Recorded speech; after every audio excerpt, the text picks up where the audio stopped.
noches. Son las 19 horas con un minuto de este viernes 26 de marzo de 2021. Estamos en el Palacio Nacional de México, en la Ciudad de México. Vamos a iniciar la conferencia de prensa diaria sobre COVID-19 para informar sobre el estado que guarda la epidemia en el país y también sobre los avances de la estrategia de vacunación. Hoy además es viernes de semáforo, se cumple 15 días desde la más reciente publicación del semáforo de riesgo COVID y vamos a actualizar la situación actual, la situación en este momento del semáforo. Y vamos a compartir con ustedes información adicional sobre los elementos que han llevado a esta decisión de reforzar la protección en la zona de la megalópolis, los 6 estados del centro de la República. Esto tiene, como hemos comentado ya muchas veces, una justificación técnica que deriva no solamente de la situación epidémica, sino también, y de manera muy importante, de la demografía, de la densidad poblacional y de la movilidad que existe entre los distintos municipios y territorios de esta región. Vamos a explicarlo en unos minutos. Le pido primero al doctor Ruy López Ridaura, director general del Centro Nacional de Programas Preventivos y Control de Enfermedades, CENAPRESE, si puede presentar el primer segmento. Doctor, por favor. Muchas gracias, doctor López-Gatell. Buenas noches, tengan todas y todos, tanto aquí en Palacio como en casa. Pues vamos a presentar el informe técnico diario de la epidemia de COVID-19, el informe que normalmente presentamos diariamente con las estadísticas actualizadas al día de hoy. Insistimos en que esta primera curva es importante que, sé que ya están muy familiarizados, pero es una curva que ayuda a ver las tendencias de toda la epidemia desde que inició en el mes de febrero, marzo, hasta la semana 10. Recuerden que de manera gráfica se presenta en la semana 10, aunque estamos por terminar ya la semana 12, pero tenemos esta diferencia de esperar 2 semanas para que se estabilicen los datos. Pero aún en esta semana, de la 10 contra la 9, tenemos todavía, hoy viernes, una reducción de menos 25%, una diferencia que refleja la tendencia que más o menos desde la semana 2, 3 de este año hemos venido presentando consistentemente hasta tener un nivel ya por debajo de lo que en su momento fue el nivel más bajo de incidencia entre lo que fue la primera ola o el primer brote que empezó a bajar, se quedó en esta meseta intermedia y ya en estos días, en esta semana ya llegamos a un nivel inferior de lo que llegamos en su momento en la semana 38-39. En la otra gráfica, en el otro color, que refleja este 9% de reducción, es también una gráfica prácticamente en espejo, que es el número de pacientes estimados recuperados. Y recuerden que es una estimación con base en aquellos pacientes que tienen más de 14 días de haber iniciado los síntomas. Tenemos también esta estadística que es muy importante. Actualmente es solamente el 1% del total de los casos de toda la epidemia, es decir, 35.633, los podemos considerar como casos activos estimados. Y recuerden que cuando hablamos de casos en esta gráfica, casos estimados, estamos hablando de todos aquellos casos que fueron confirmados, más un porcentaje de los casos que por alguna razón no tuvieron muestra o no tuvieron resultado de la muestra que tuvieron, pero con base en la positividad de esa semana se puede calcular un porcentaje adicional que es precisamente lo que refleja esta curva. Y también para comparación, cada vez esta brecha se está haciendo más grande porque tenemos un programa activo de vacunación. Lo que estamos reflejando aquí es el total de personas que ya cumplieron sus 2 dosis o tienen esquemas completos. Hasta ahora todas las vacunas que se han aplicado son de 2 aplicaciones, son de 2 dosis, y por lo tanto este número 811.884 representa el total de personas que ya recibieron un esquema completo.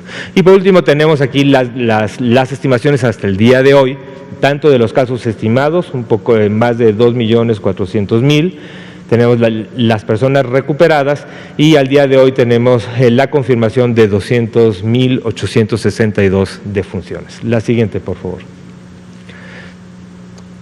Esta curva la presentamos una vez a la semana, los viernes, y lo que refleja es la positividad. Recuerden que antes la presentábamos diario, esto no se modifica todos los días y ahora lo presentamos una vez a la semana y también está ido bajando, ¿no? El porcentaje de positividad es del total de los pacientes que tuvieron un cuadro sospechoso y por lo tanto entraron al sistema de vigilancia y les tomaron una muestra. ¿Qué porcentaje de esos individuos que les tomaron una muestra, que son la gran mayoría? Recuerden que tenemos un sistema que ha tenido muestras en más del 80, del 90% de los casos sospechosos que se encuentran en los diferentes niveles de atención, y tenemos ahora una positividad en la semana del 24%, cuando en algún momento, en los momentos, superamos el 50% y casi el 55%. Esta es la positividad, y tenemos también en esta comparación de la semana 10 con la 9, también seguimos en un pequeño descenso de 1 punto porcentual, no es muy importante y es posible que se estabilice. Y también tenemos las estadísticas de todas las personas que han incluido o que se han ingresado en este sistema de vigilancia. En total son un poco más de 6 millones, de personas que han notificado, que han acudido, tienen síntomas, han acudido a un servicio de atención y se han incorporado en este estudio epidemiológico para cuantificarlo como un caso sospechoso, y de los cuales algunos se les tomaron muestra. Tenemos 2.219.845 que resultaron confirmados y el resto que se le tomó muestra pero que resultó negativo, y que es precisamente de donde viene este porcentaje de positividad. Y también presentamos una vez a la semana, en la siguiente por favor, esta tendencia de la tasa de letalidad.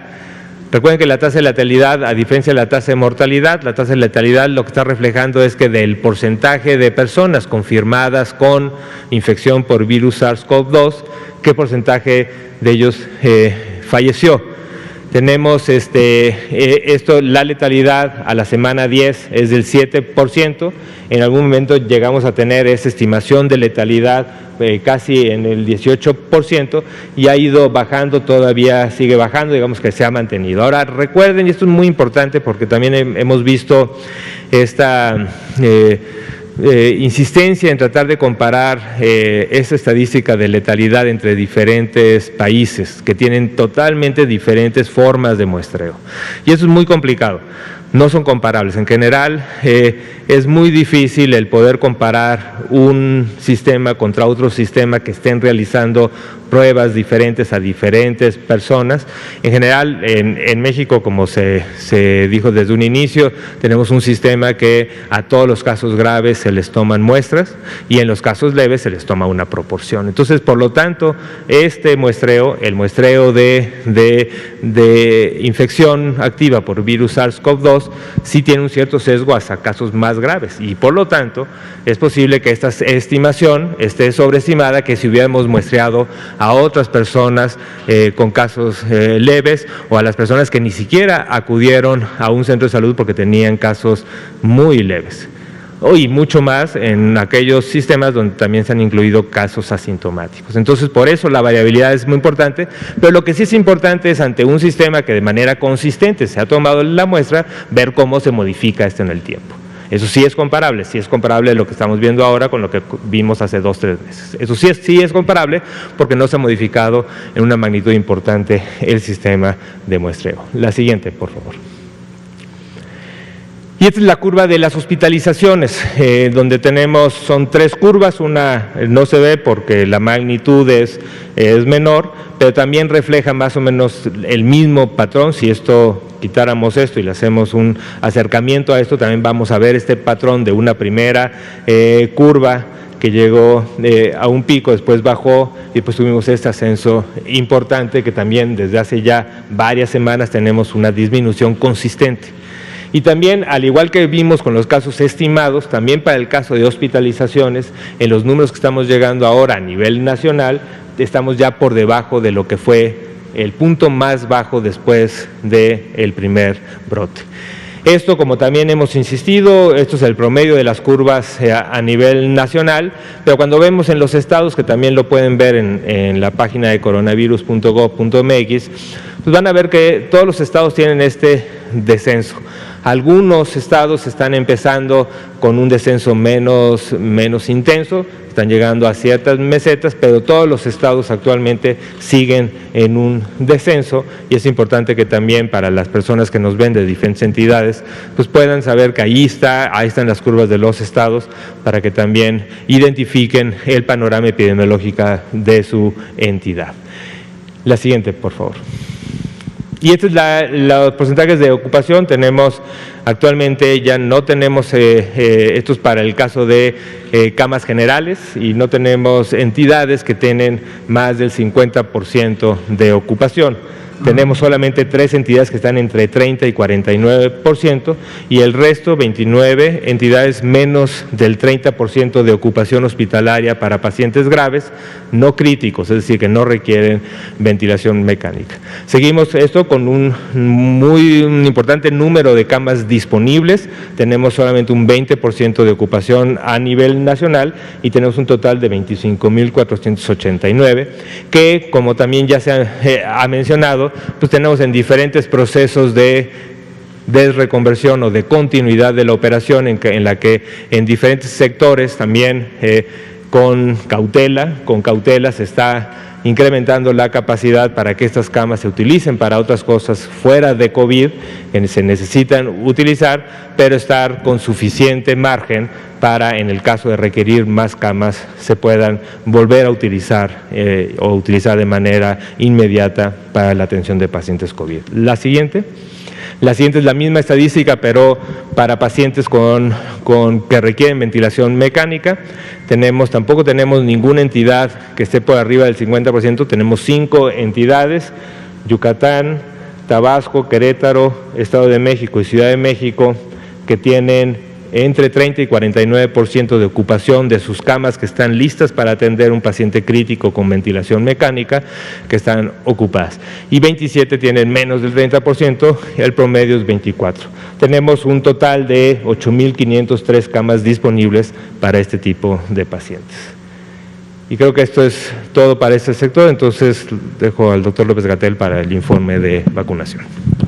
Gracias, doctor López Ridaura, director general de Senaprece. Hablemos de vacunación. Seguimos con el programa o estrategia de vacunación contra COVID-19.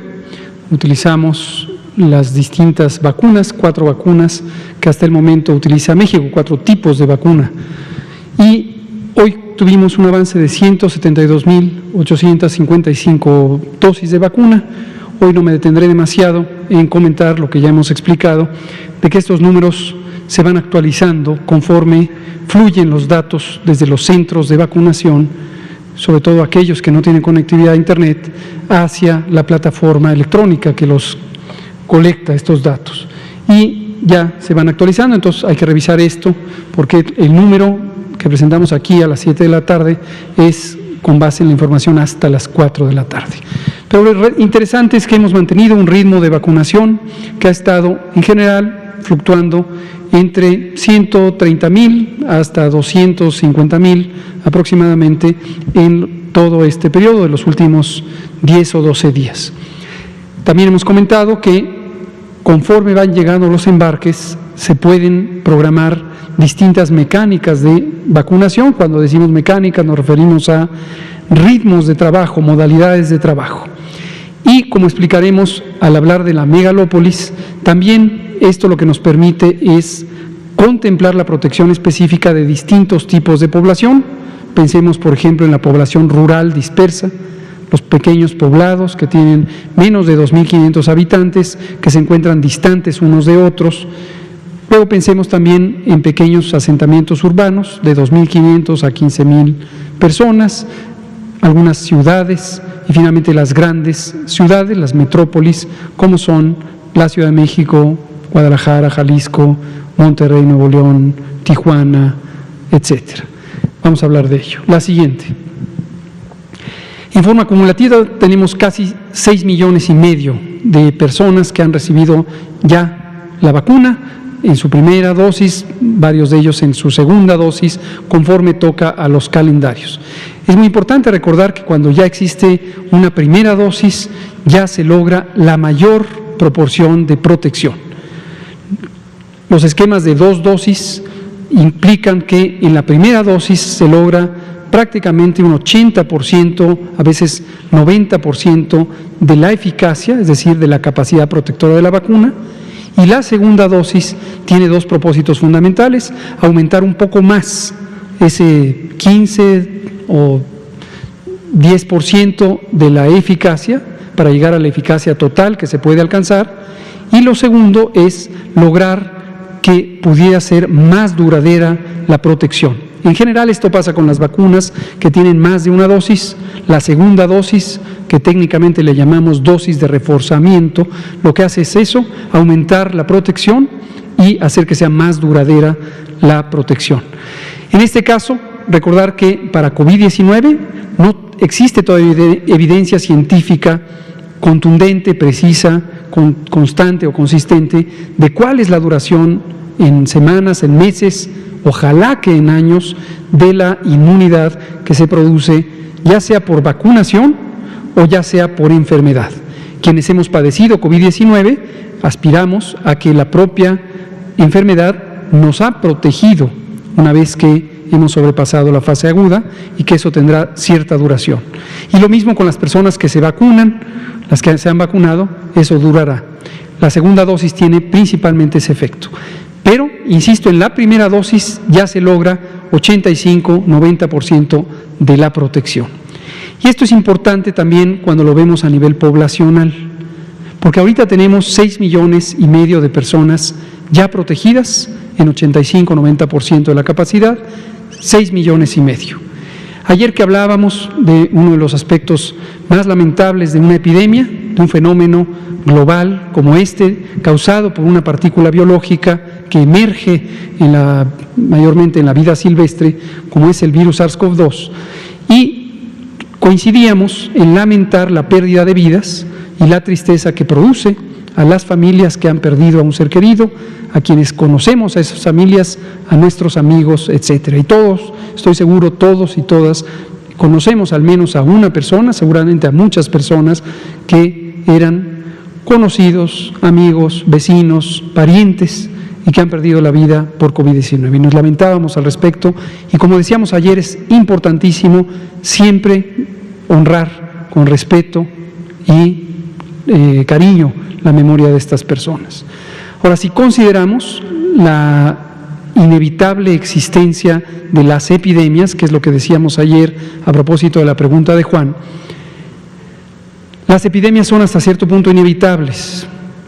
Entonces, considerar que lo deseable es que no existieran y que hubiera 0 casos, 0 pérdidas de vida, 0 defunciones. Es lo que deseamos, estoy seguro, todas y todos en el planeta. Pero también hay que tener conciencia de la realidad. Así como existen fenómenos naturales, huracanes, terremotos, inundaciones, que pueden causar daño a la población y que son hasta cierto punto inevitables, también lo son las epidemias. Entonces ocurren los fenómenos y en múltiples ocasiones hemos explicado, desafortunadamente las pandemias no se pueden quitar de un día para otro y no se puede tampoco, es técnicamente imposible con los recursos que la humanidad tiene en este momento, cuando se tiene la epidemia, extinguirla inmediatamente. La prueba está en lo que le ha ocurrido a todos los países del mundo.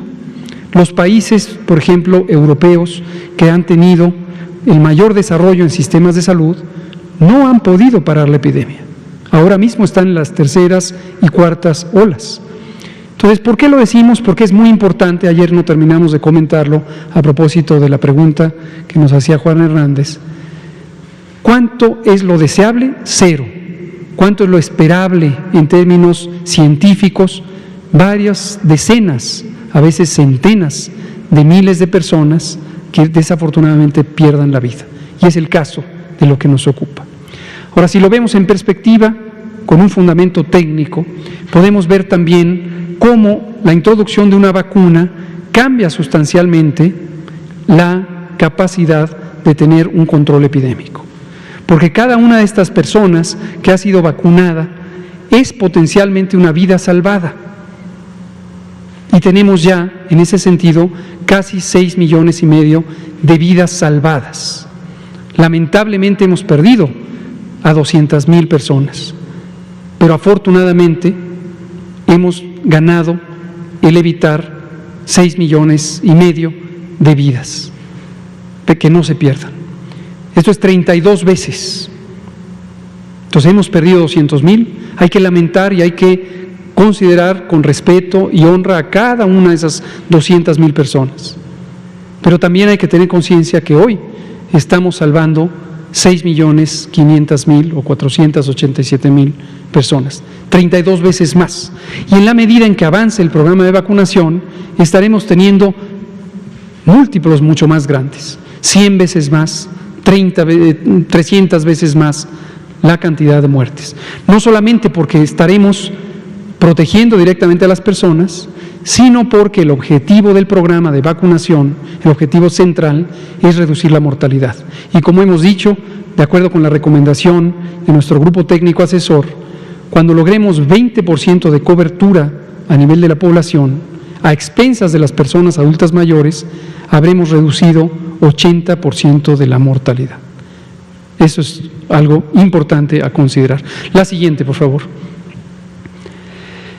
El desglose por las distintas poblaciones: personal de salud, personal educativo, solo en Campeche, ya comentamos, por el momento no vamos a desplazarnos a otras entidades federativas por las razones que hoy comentaremos a detalle, que han sido ya expuestas, y 4,793,981 personas adultas mayores ya tienen la primera dosis, ya tienen 80-90% de la protección, y 180,102 ya tienen el extra, que va a ayudar a que tengan mayor duración de la inmunidad. Eso representa 4% de las personas adultas mayores del país. La siguiente, por favor. Los ESAVIS, eventos supuestamente asociados a vacunación, hoy no hay mucho que comentar, es básicamente una información que se ha mantenido muy estable, 0.2% de eventos, la mayoría, ya hemos dicho, leves, menos del 1% son graves, y más del 99% han sido casos poco graves, que son reacciones pasajeras de corta duración, y tanto los casos graves como los casos leves no han dejado secuelas en las personas que las han padecido. La siguiente. El desglose, no me detengo en este detalle, no ha cambiado, dado que no hemos tenido nuevos embarques, excepto el que ayer recibimos de Sinovac, que es el más reciente, 1 millón de dosis que fueron recibidas ayer. La siguiente. Respeta tu turno. Este es un recordatorio que seguiremos haciendo en la medida en que todavía nos encontramos algunos actos de legítima búsqueda de vacuna, pero que rompen con la solidaridad social y con el orden establecido para lograr los objetivos estratégicos de este programa. Hay que respetar el orden para que el programa tenga la mayor efectividad. La siguiente. Recordatorio relativo a la Semana Santa, al periodo vacacional, Semana Santa, Semana Mayor, múltiples denominaciones. Lo importante es que generalmente es un periodo de receso en la vida pública, laboral mayormente, escolar cuando están abiertas las escuelas, que no es el caso ahorita, y que lleva a las personas a salir. Si las personas salen, ya hemos comentado, presentamos el decálogo, son recomendaciones simples. La idea es que las personas las tengan en mente y las practiquen en cada espacio en donde se muevan. La idea básica de esas 10 recomendaciones son las medidas generales de protección, la sana distancia individual, el uso de cubrebocas, el lavado de manos y el procurar, en lo posible, tener una movilidad restringida y encuentros con las personas con las que normalmente convivimos, que habitualmente son las familias más cercanas, el núcleo familiar. No reunirse entre varias familias porque eso contribuye a una propagación mayor. Decimos que esta ola no provoque la tercera ola, que es el centro de la preocupación de lo que podría ocurrirle a México y otros países en la medida en que se presentan estos ciclos epidémicos con subidas y bajadas, como ocurre ahorita en la mayoría de los países de Europa, en una proporción muy grande de los países de América Latina. La siguiente. Semáforo. El semáforo nos sigue dando esperanza en la medida en que va progresando la reducción de la epidemia. No por ello confiarse. Vamos a hacer algunos señalamientos. Vemos que han aparecido ya 7, me voy a ir de verde a rojo, 7 entidades que pasan a verde o que están en verde. Ya lo estaban Campeche y Chiapas, ya no lo está Sonora. Hemos hecho notar este fenómeno, a veces una entidad que ya estaba en verde cambia la dinámica de la epidemia de una quincena a otra y se regresa a amarillo. Eso le pasó a Campeche, eso le pasó a Chiapas. No hay que desanimarse, es posible que si continúan los esfuerzos en Sonora se logre recuperar el color verde. Estados poblados, muy poblados, como Veracruz, primera vez que pasan a verde, Tamaulipas pasa a verde, Coahuila pasa a verde, Nayarit y Jalisco pasan a verde. 7 entidades federativas en verde. Importante aquí además el caso de Jalisco porque tiene la segunda ciudad más poblada y entonces el conjunto de la entidad federativa está en color verde, pero hay que tener cuidado con la zona más poblada, por lo que comentaremos enseguida. Comentario específico sobre el Estado de México. El lineamiento técnico del semáforo desde hace meses contempla la circunstancia en que la autoridad sanitaria de una entidad federativa, que es la persona titular de su gobierno, en este caso el gobernador Alfredo del Mazo y su equipo de trabajo, tomen la decisión de no avanzar tan rápidamente con respecto al semáforo. Recordar que el semáforo es un elemento de evaluación de riesgo, de estimación de riesgo, y por el otro lado, un elemento de comunicación de ese riesgo a la población. Nos ha comunicado muy oportunamente y por el canal apropiado el Gobierno del Estado de México que permanecerá en naranja y que esto contribuirá sin duda para que durante las semanas de asueto haya una mejor capacidad de controlar o mantener controlada la epidemia. Pero en general sus indicadores van por muy buen avance y simplemente hay que ir al ritmo que se requiera para que las y los mexiquenses también estén protegidos, igual que el resto de los y las mexicanos. 18 entidades están en amarillo, 7 están en naranja y 0 en rojo ya desde hace más de un mes y medio. La siguiente. Este semáforo, es vigente del 29 de, si lo pone por favor, regrésese tantito, del 29 de marzo al 11 de abril. 29 de marzo al 11 de abril. La siguiente, por favor. Ahora vamos a explicar brevemente esta idea de la megalópolis y por qué razón hemos cambiado la táctica, no la estrategia. Todavía sigo viendo medios de comunicación que hablan de cambios en la estrategia. La estrategia no ha cambiado, la estrategia es la planeación de larga duración. Y es lo que se presentó el 8 de diciembre, es la Estrategia Nacional de Vacunación. La estrategia se compone de distintas intervenciones por periodos más cortos y esos son elementos tácticos. Estamos cambiando de táctica en vez de avanzar con la vacunación en personal educativo para intentar abrir escuelas de manera cercana. Hemos decidido que vamos a concentrar esfuerzos en proteger de una posible tercera ola, a pesar de que, como acaba de mostrar el doctor López Ridaura, hemos continuado con la reducción de los índices epidémicos. Entonces, preventivamente queremos concentrar esfuerzos por si llegara una tercera ola o para evitar que llegara la tercera ola. Desde luego, y también lo enfatizo para que nadie quiera distorsionar esta información, en ningún caso, en ningún país existe garantía de que no se va a presentar la tercera ola, a pesar de que se hagan los esfuerzos necesarios. Que quede muy claro esta idea, porque no queremos ver después una distorsión nueva de la información hablando de que hubo la tercera ola. Aquí están las medidas preventivas para evitar la tercera ola, pero no existe en el mundo entero garantía de que no se presente. Densidad poblacional. La densidad poblacional es un índice razonablemente conocido en múltiples disciplinas que identifica cuántas personas viven con respecto al territorio. Casi una medida generalmente es el número de habitantes por kilómetro cuadrado.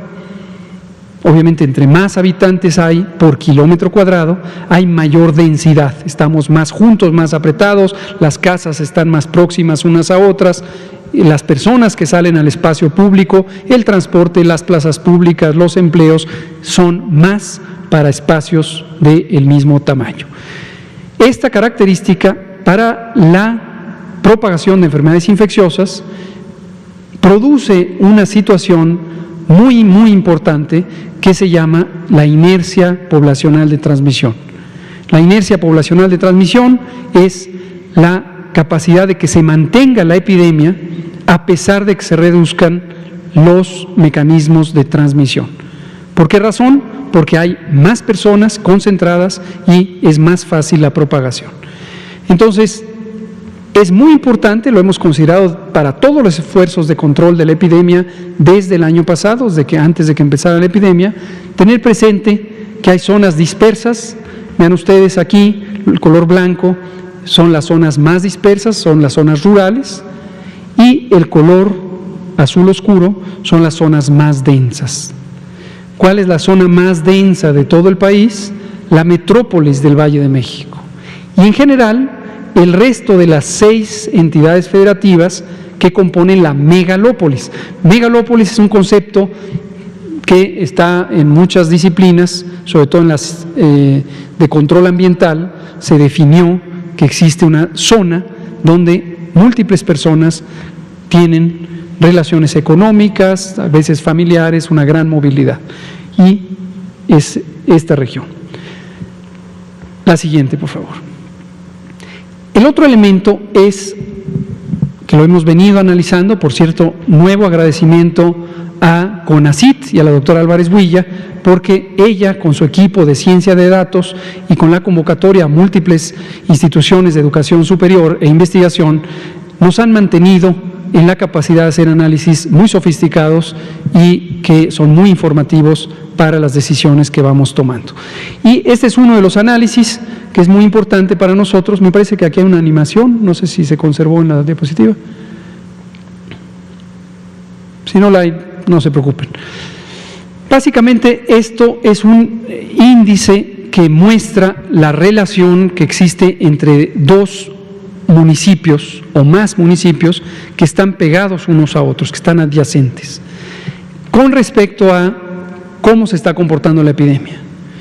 Cuando un municipio tiene índices epidémicos altos, por ejemplo, la aparición de nuevos casos, y su vecino, su municipio vecino, en la misma entidad federativa o en distinta entidad federativa, no tiene índices altos, lo pintamos de un color blanco.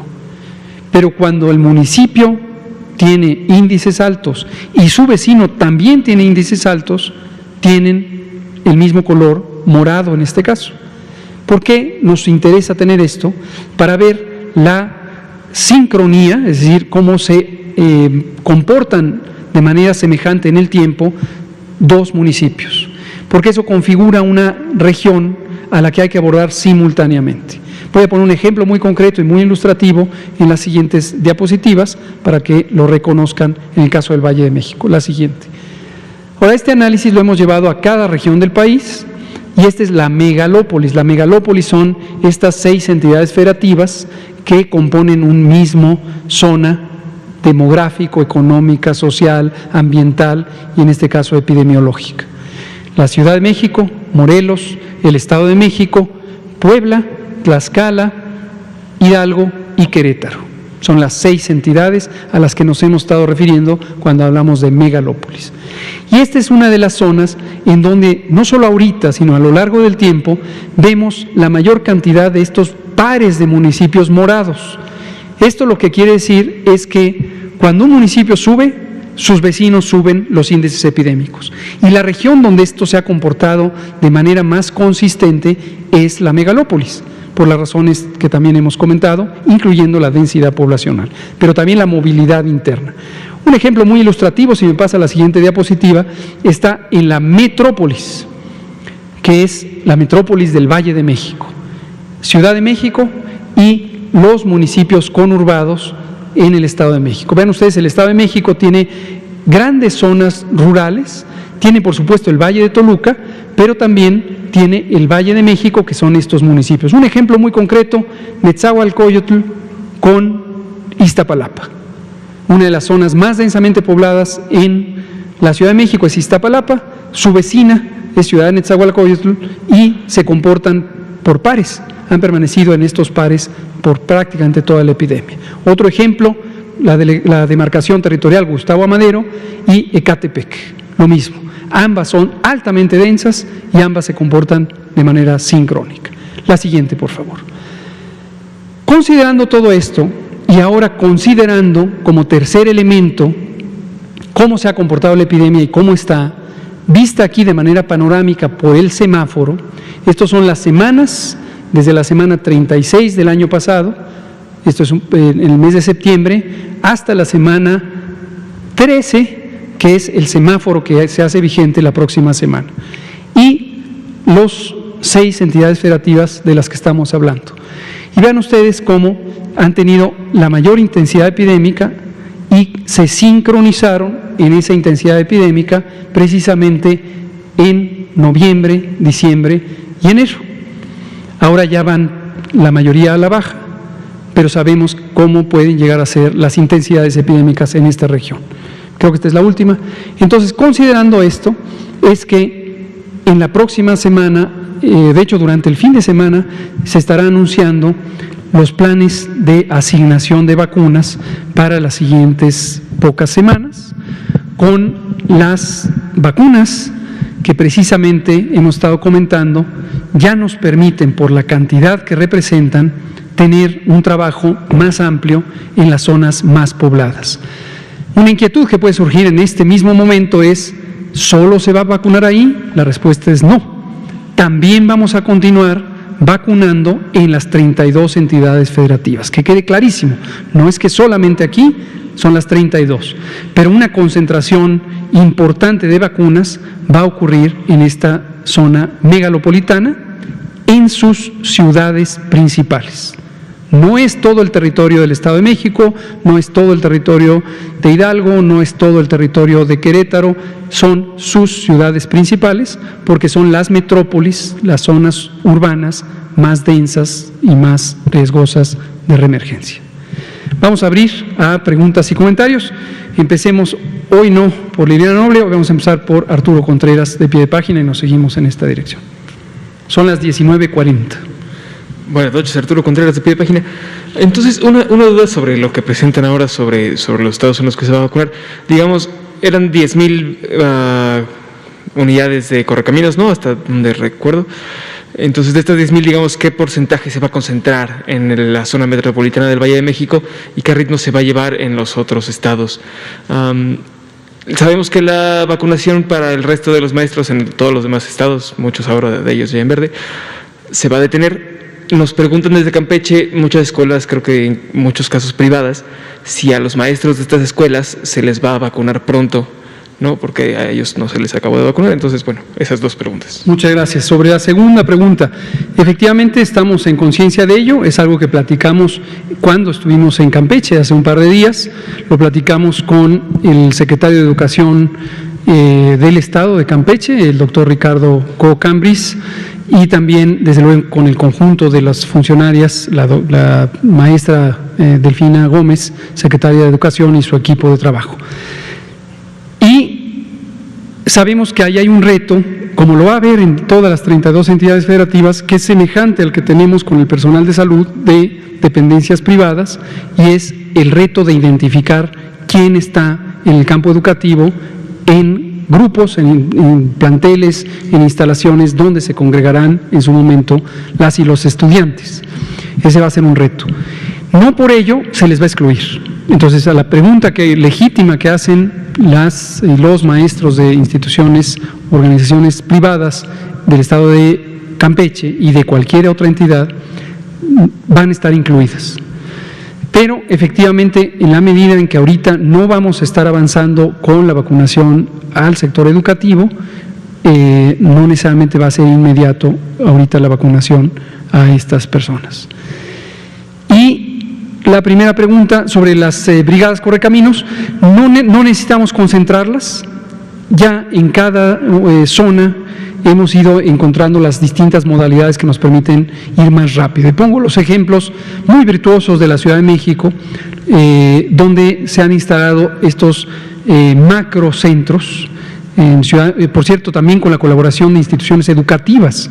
En la UAM Xochimilco tenemos uno, en la UNAM, en el campus principal, tenemos otro, y la doctora Sheinbaum ha organizado para que existan las condiciones de poder instalar varios de estos macrocentros.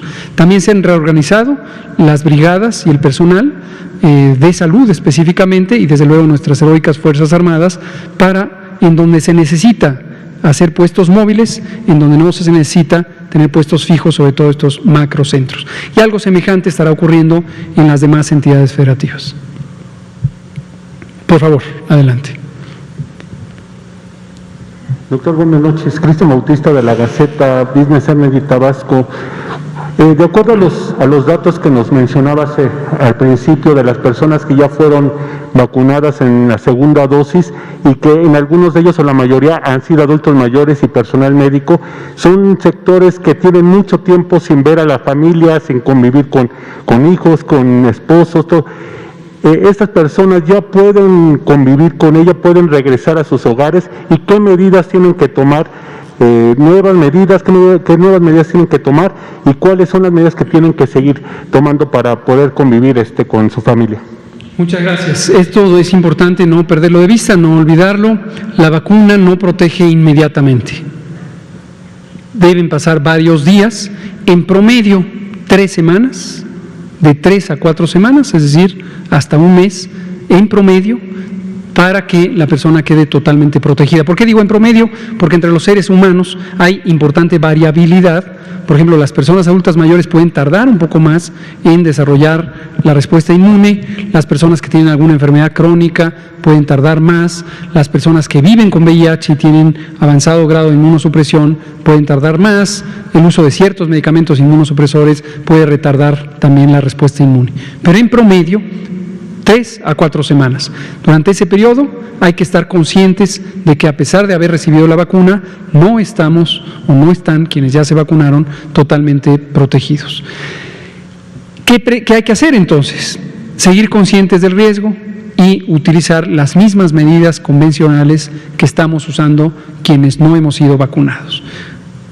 Cubrebocas que protejan nariz y boca, principalmente para evitar que, si nos llegamos a enfermar, vayamos a transmitir la enfermedad. Lavado de manos para evitar la transmisión por fuente directa hacia los ojos, nariz y boca. El estornudo de etiqueta para evitar transmitir en caso de que seamos contagiantes. Mantenernos a sana distancia para el doble propósito de evitar ser contagiados o transmitir el virus hacia otras personas. Y la sana distancia colectiva, evitar acudir a centros de trabajo, de recreación públicos, el propio transporte público, cuando esto es posible, donde existen muchas personas, donde alguna o más pudieran estar contagiadas. Entonces, las precauciones que hemos estado comentando desde el inicio de la epidemia, que se usan en todo el mundo, hay que seguirlas usando, y quien ya fue vacunada o vacunado debe estar consciente que durante prácticamente un mes completo todavía no puede tener la garantía de protección. Gracias. Nuria Fernández, expresate, y luego Juan Hernández. Bueno, hola a todas y a todos, soy Nuri Fernández de La Caracola, Y mi pregunta tiene que ver con las brigadas Correcaminos sobre todo. Hoy es un día muy complicado a nivel global porque hay más de 600,000 nuevos casos. Yo es la cifra más alta que he visto. Y tenemos ya no solo, digamos, el repunte tan importante en Brasil, sino un repunte muy importante en la India. Y estamos hablando, pues, dos de las zonas más pobladas, ¿no? Entonces, la pregunta sería si esta experiencia tan importante de las brigadas Correcaminos no podría documentarse de una manera importante como para que sirva a otros países, de manera que se pueda facilitar una vacunación rápida en lugares que tienen características parecidas a digamos, gran extensión territorial, población importante y también pobreza, ¿no? Entonces, esa sería una primera parte de la pregunta. Y la segunda, el doctor Ruy informó, bueno, ya hace varias conferencias, que había 25,000 personas que se habían registrado como voluntarios para participar en las brigadas. Hemos estado viendo que hay muchos puestos de vacunación en universidades y escuelas y que muchos de los estudiantes participan, no tanto en la brigada, sino como guías, como para orientar a las personas, etcétera, ¿no? Entonces, la pregunta sería si se han registrado más voluntarios y si esta participación de las y los estudiantes pues es algo que ustedes están impulsando y que es relevante. Entonces, eso sería todo eso. Voy a señalar solo dos cosas breves sobre lo segundo y le pido ahorita al doctor López Ridaura, quien es el coordinador operativo del programa de vacunación Correcaminos desde la perspectiva de la Secretaría de Salud, que nos comente un poco, porque precisamente estas lecciones útiles que se pueden rescatar no solamente de la experiencia mexicana en su conjunto, sino de las particularidades de cada entidad federativa, ha sido motivo de gran interés. Lo acabamos de conversar él y yo cuando estuvimos en la sesión del Consejo Estatal de Vacunación allá en Campeche. Solo una anotación sobre las personas estudiantes. Definitivamente es algo que nosotros no solo hemos estado alimentando, sino que hemos estado organizando. Llevamos varias semanas, meses, de hecho 3 meses, trabajando mano a mano, codo a codo, con la Secretaría de Educación Pública, hoy a cargo de la maestra Delfina Gómez, y de manera directa con el subsecretario de Educación Superior, el doctor Luciano Concheiro Borges, quien ha hecho un trabajo extraordinario de organización de las universidades e instituciones de educación superior, precisamente con 2 tipos de apoyo, 3 de hecho. Uno es, nos han provisto de ultracongeladores en préstamo que nos han permitido ampliar la red de ultracongelación y refrigeración. Lo segundo es los campi universitarios, los espacios físicos universitarios que nos han permitido cambiar el modelo, aquí retomando lo que comentaba con Arturo Contreras, cambiar un poco las modalidades de vacunación. Estos megacentros o macrocentros nunca se habían usado en la historia del programa de vacunación. Y lo tercero, extraordinariamente importante, quizá más importante, es una cantidad muy importante, más de 2 dezenas y media de estudiantes, hombres y mujeres, que con una gran pasión, un gran deseo de ayudar de manera voluntaria, obviamente totalmente filantrópica, no cobran nada, están en disposición. Se les ha entrenado, el doctor Ricardo Cortés ha coordinado su entrenamiento conjuntamente con el grupo del IMSS y las otras instituciones y también con la Secretaría de Educación Pública. Pero el doctor tiene muchos detalles al respecto. Doctor.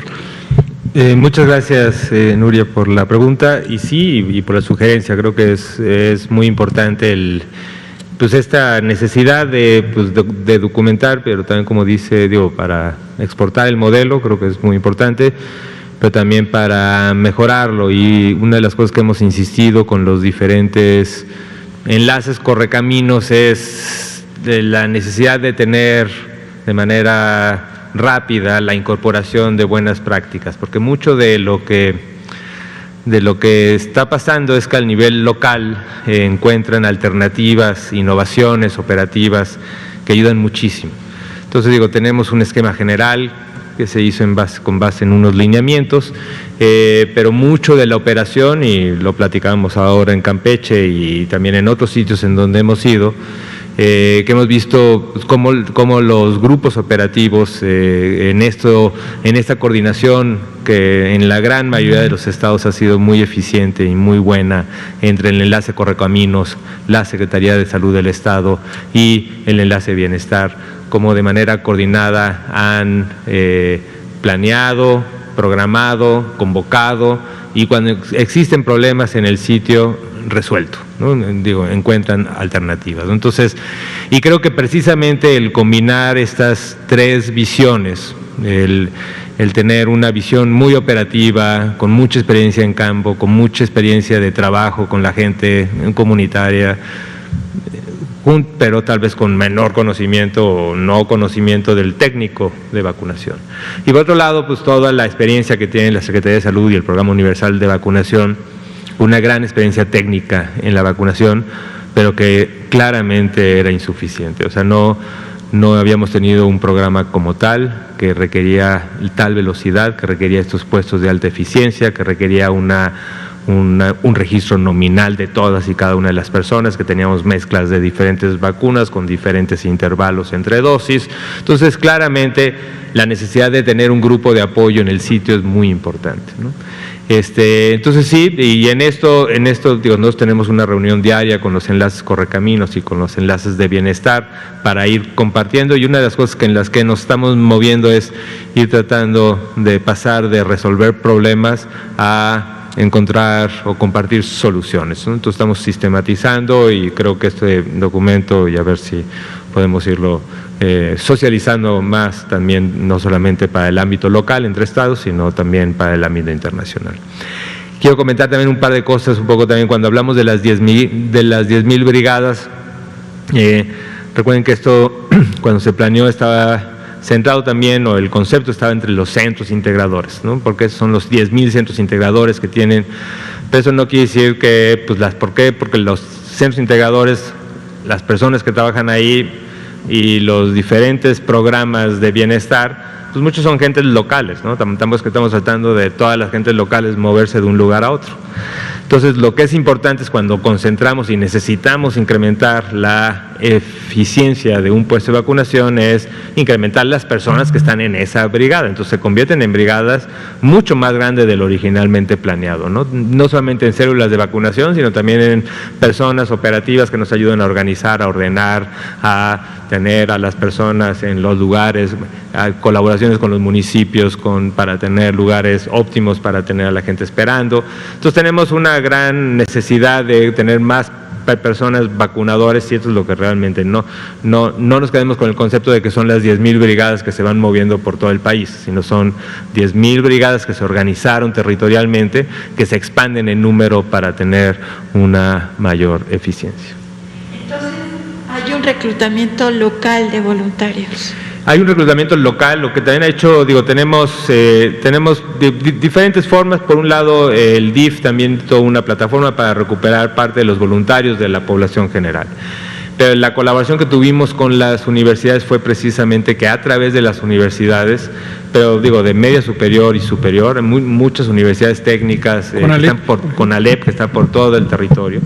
Entonces están muy territorializados el apoyo de los universitarios, están identificados dónde están, y por eso, y tenemos cursos de capacitación. Entonces, de los más de 20,000 que han sido registrados y que van aumentando, tenemos un grupo que ya ha sido capacitado para ser vacunador, cosa que también se necesita, y en muchos de estos, cuando tengamos esta necesidad, que ya es una necesidad de incrementar la velocidad porque están llegando más vacunas, seguramente, y por eso hemos puesto a disposición de los enlaces Correcaminos, pues esta plataforma de decir, aquí hay tantas personas voluntarios, los tenemos registrados de manera nominal, se pueden convocar y se identifican para un sitio específico. Muchas gracias, doctor. Juan Hernández, Grupo Cantón, Periódico Basta. Gracias. Sí, buenas noches. Rápidamente, un corte de caja. Hasta ahorita la fecha, ¿cuántos, en este caso, sitios apócrifos han ustedes, la Secretaría de Salud o la COFEPRIS ha clausurado en conjunto con el trabajo con la Profeco, en el caso de vacunas falsas, de sitios donde se ofrecen precisamente este tipo de inmunológicos, clínicas. Ayer se destacaban un caso en la Ciudad de México. Bueno, hace unos días. ¿Cuánto es lo que han ustedes podido detectar? Pues precisamente para dar una perspectiva de todo lo que se ha tenido que trabajar precisamente sobre este rubro. Y segundo, hoy da a conocer la jefa de gobierno, Claudia Sheinbaum, que bueno, ya se va a empezar a vacunar a lo que es el resto de las alcaldías que faltaban, ¿no? Pero en este caso me llamaría la atención Iztapalapa. ¿Cómo se van a organizar ahí? Porque es una de las alcaldías más pobladas, pero también es la que tiene el más alto índice de COVID, y el caso de la Benito Juárez, que tiene el mayor número de adultos mayores. Gracias. Cómo no, muchas gracias. Sobre la primera pregunta, el mercado negro, la práctica de desviar operaciones de intercambio de productos por fuera de la ley, por fuera de los elementos legales, es una práctica común en las sociedades para múltiples productos y muy desafortunadamente para los programas de vacunación contra COVID. No es la excepción, y recordamos a la población que solamente el Gobierno de México tiene vacunas contra COVID-19. Ese es el recordatorio principal que queremos hacer. Si a usted le ofrecen vacunas contra COVID y no son elementos de la estrategia nacional coordinada por el Gobierno de México, es una vacuna ilegal, es una vacuna apócrifa, es una vacuna que entró al país o se simuló haberla fabricado en el país en forma clandestina. No se deje engañar. Si le quieren cobrar la vacuna contra COVID, es una vacuna ilegal, es un engaño, no se deje engañar.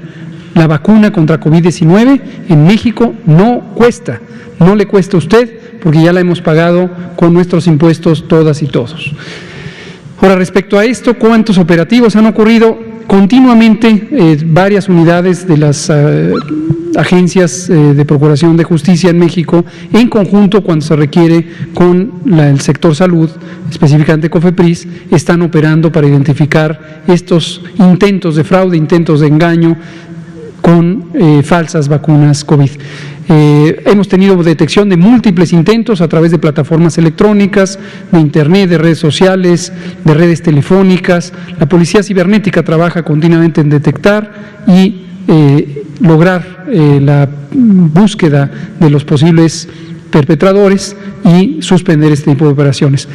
Clínicas físicas, hasta el momento hemos tenido 2 de mayor notoriedad, ha habido otras de intento de engaño, pero que se presenten como clínicas propiamente 2, la que recientemente se anunció en la Ciudad de México, y hace ya más de 6 o 7 semanas una que ocurrió en Nuevo León y que comentamos aquí en la conferencia. Esas son las que hemos tenido hasta el momento. Muchas gracias. ¿El otro? Iztapalapa, y esto le digo al doctor López Ridaura si lo contesta, y nos quedan 2 minutos. Entonces ahí sí, rápidamente, como lo comentó el doctor López-Gatell al inicio, sí, hay esta iniciativa de cubrir estas grandes delegaciones muy pobladas, no solamente el Iztapalapa, la Gustavo Madero, Cuauhtémoc y Benito Juárez, que son las delegaciones que faltan, ¿no? y son muy pobladas. Y el esquema estará anunciándose cuando se programe y se convoque. Están también planeando estos sitios, macrositios o de alta eficiencia para su aplicación en las delegaciones, y esperaremos un poco el momento en que se convoque y se organicen, pero sí, en general serán los mismos tipos de sitios que han sido muy eficientes, el mismo tipo de programación. La Ciudad de México ha tenido también una muy buen canal de comunicación hacia la población, pero pues esto es precisamente lo que hace la Ciudad de México, entonces nosotros no podemos decir ni cuándo ni cómo, esto es justo lo que están planeando ellos, y pues dejaremos que ellos lo convoquen cuando sea que vaya a iniciar y en el sitio donde vaya a iniciar. Muy bien, nos quedan 30 segundos. Liliana, adelante. Gracias. Buenas noches, Liliana Núñez de Pulso Saludable. Doctor López Ridaura, quisiera saber, con esta táctica de la megalópolis, ¿hay una meta en números alcanzable para modificar algo, o solamente se quedaría la misma meta que nos había comentado en algún momento el doctor Ricardo Cortés, que si vacunando a todas las personas de 50 y más años se puede reducir el 80% de la mortalidad por COVID. ¿Sería esta misma cifra o cambiaría? Gracias. Así digo, cuando hablamos de concentrarnos en la megalópolis, nada más para que quede claro para todos, seguimos en el enfoque de la primera etapa de adultos mayores, 60 años y más, ¿no? Estamos hablando, y la cobertura va a ser para cubrir 60 años y más de toda la República. Nada más estamos ahorita priorizando con una mayor velocidad, pero sin parar lo que está pasando en las otras entidades federativas, pero en los adultos mayores. Y en general esta estadística que el grupo experto nos ayudó a estimar, que es conforme a la cobertura, qué impacto en mortalidad pudiésemos tener, es precisamente cuando hablamos de este 20% de cobertura en la población general, que si vamos en la línea prioritaria, que es por edad, precisamente es cubrir a los adultos mayores. Es este 20%, digo, es un poco más, pero es un 20% estamos cubriendo a los adultos mayores, y con esto la estimación es que logremos el impacto, y tal vez sí hay algo de heterogeneidad de la proporción que representa a los adultos mayores en cada entidad federativa, pero más o menos es similar. Muchas gracias. Muchas gracias, buenas noches, nos vemos mañana. Gracias. Gracias.